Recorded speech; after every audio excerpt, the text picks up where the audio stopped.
সুপ্রিয় সবাই কেমন আছেন? আশা করি সবাই ভালো আছেন। আজকে আমি যে কলামটি নিয়ে কথা বলছি সেটি হচ্ছে বনে আগুন কেন? এটা দেশের কণ্ঠে ছাপা হয়েছে। তো এই প্রসঙ্গটা আমি নিয়ে এসেছি এই কারণে যে কিছুদিন আগে দেখা গেল যে গাজীপুরের শ্রীপুরে যে ভাল বনাঞ্চল আছে সেখানে হঠাৎ করে আগুন লাগে এবং দেখা যায় যে এখানে অনেকখানি অংশ পুড়ে যায় এবং আগুন লাগার সময় তাদেরকে মাইকিং করে জনগণকে একত্রিত করে সেই আগুন নেভাতে হয়।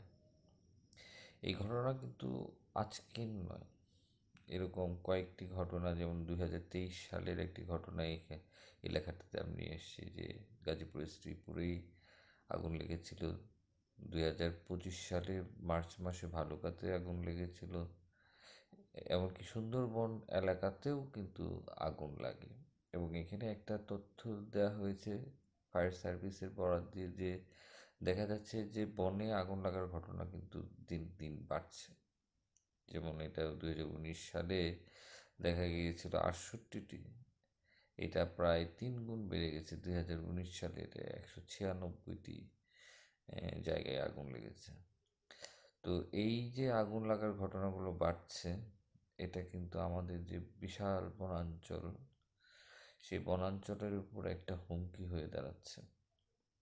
তো এই ক্ষেত্রে আসলে আমাদের কি করা উচিত? তো আমাদের কিছু কিছু, এখন একটা প্রযুক্তির দুনিয়া, মানুষ প্রযুক্তি দিয়ে কিন্তু অনেক কিছুই সমাধান করে ফেলছে।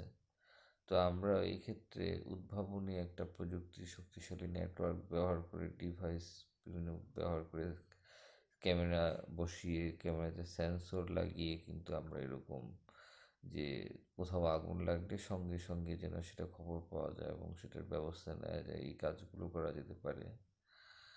আর হচ্ছে বনের ভিতরে যারা বনবাসী বা এর বাইরের যদি কোনো মানুষ যান, সেক্ষেত্রে তারা যে লাইটার ব্যবহার করেন বা এরকম যদি কোনো কিছু, সেটা যেন সচেতনতার সহিত ব্যবহার করেন।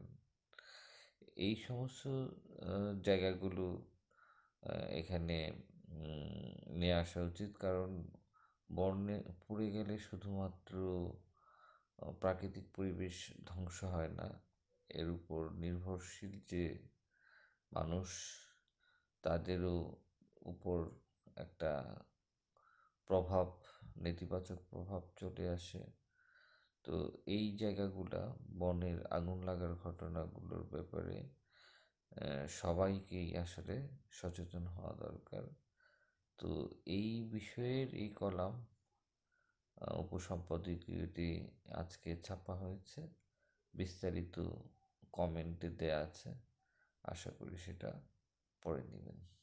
ধন্যবাদ সবাইকে।